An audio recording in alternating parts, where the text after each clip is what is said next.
ভাই তখন ভাই আসতেছে না কেন? আজকে যেভাবেই হোক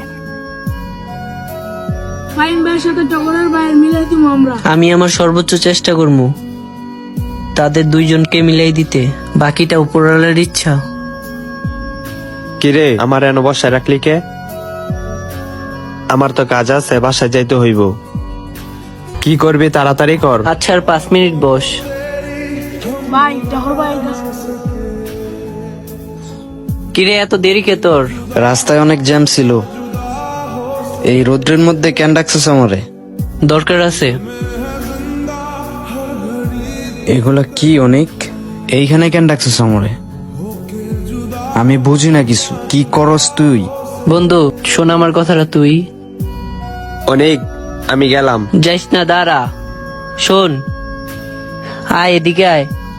বন্ধুত্বের মধ্যে অভিমান হইবই, তাই বলি কি তোরা দুইজন রাগ করে থাকবি? সে যদি আমার সাথে কথা বলতো তাহলে অনেক আগেই বলতো। তার ইগো অনেক, তাই তার সাথে কথা বলতে চাই না।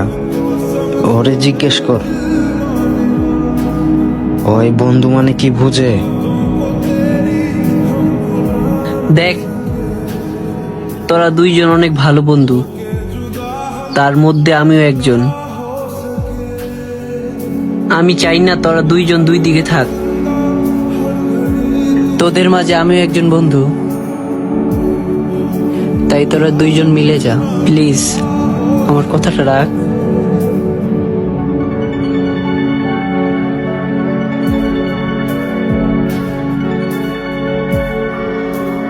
আমি কি চাই ওর সাথে কথা বলে না থাকতে?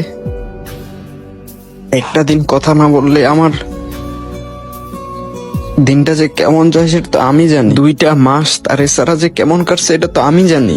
আচ্ছা এখন একটু কথা বল ওর সাথে। ওরে জিগা ওই তোমার সাথে কথা বলবো না। তার সাথে কথা বল। আমি সবসময় ভাবতাম একটা এক্সকিউজ দিয়ে যদি আমাদের দুজনকে এক করা যেত। আমি এই অপেক্ষায় ছিলাম।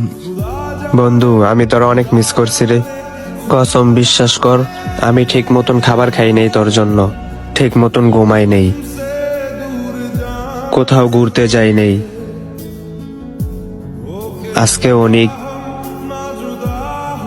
কল দেওয়ার পর আমি আসছি, নয়তো আমি কখনো বের হই না। বিশ্বাস কর, তুই ছাড়া আমার আর কেউই নাই রে বন্ধু। যা হবার হইছে, আমরা দুজন চল এক হইয়া যাই। আমি এটাই চাইতাম, উনি এসে আমাদের দুজনকে এক করে দিবে একটা এক্সকিউজ দিয়ে। হাজারো বিশ্বস্ত বন্ধুর মধ্যে একজন বিশ্বস্ত বন্ধু পাওয়া এটা ভাগ্যের ব্যাপার।